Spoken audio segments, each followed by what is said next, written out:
Շատ հաճախ մարդիկ խոսելով էգոիզմի մասին հիմնականում այն ներկայացնում են որպես բացասական հատկանիշ եւ երևույթ։ Բայց հավանաբար իրենք էգոցենտրիզմի մասին են։ Հատկանիշի կամ իրավիճակի, երբ որ մարդը ոչ միայն առաջին հերթին մտածում է իր կարիքների ու շահերի մասին, այլև ընդհանրապես չի հետաքրքրվում ուրիշների շահերով եւ կարծիքով, երբ որ կարող է ուրիշների շահերը, կարծիքը, առողջությունը, ֆինանսները, մնացած բարիքները ոտնահարել սեփական շահերի համար։ Սակայն դա էգոիզմը չէ։ Էգոիզմը էվոլյուցիայի ընթացքում ձևավորված ինքնապահպանման, գոյատևման բնազդի սոցիալական շերտն է, որը հնարավորություն է տվել եւ տալիս գոյատևելու հոմո սապիենսին որպես տեսակ եւ սոցիալական համակարգում որպես առանձնյակ։ Էգոիզմը առողջ կոնցեպտ է եւ առողջ հատկանիշ է։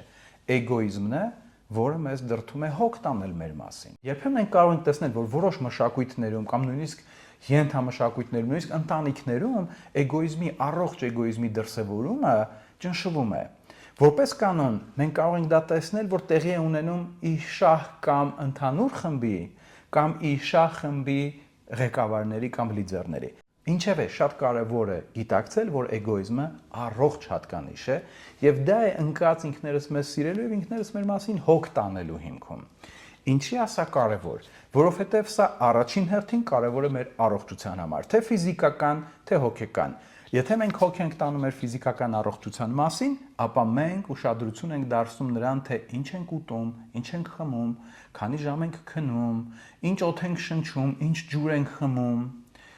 Բացի դրանից, դա կարևոր է նաև հարաբերությունների համար։ Եթե մեզ համար կարևոր է մեր առողջությունը, մեր հոգեկան առողջությունը օրինակ, մեր էմոցիոնալ վիճակը, մենք ուշադրություն ենք դարձնում եւ կարևորում ենք, թե ում հետ ենք շփվում, այս կամ այն մարդու հետ շփումը մեզ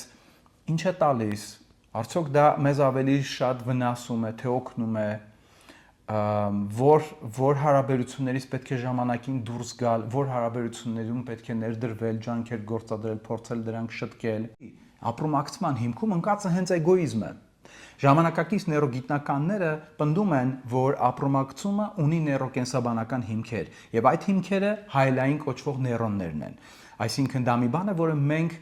բնածին ունենք մեր մեջ եւ միջավայրային ազդեցությունների արդյունքում ել ավելի է զարգանում սոցիալական ինտերակցիաների, սոցիալիզացիայի ընթացքում ել ավելի է զարգանում, ձևավորվում եւ այդ հայելային նեյրոնները կամ ապրումակցման հատկանիշը մեզ մոտ էվոլյուցիայի ընթացքում 100,000-ավոր տարիների ընթացքում զարգացել է, որովհետեւ այն բարդ իրավիճակներում, այն դաժան ժամանակներում կամ դժվար ժամանակներում շատ կարևոր էր հոգ տանել սեփական ցեղի կամ տոհմի անդամների մասին, որովհետև ինչքան առողջ, ուժեղ եւ թվով շատ լինեին քո ցեղի, տոհմի անդամները,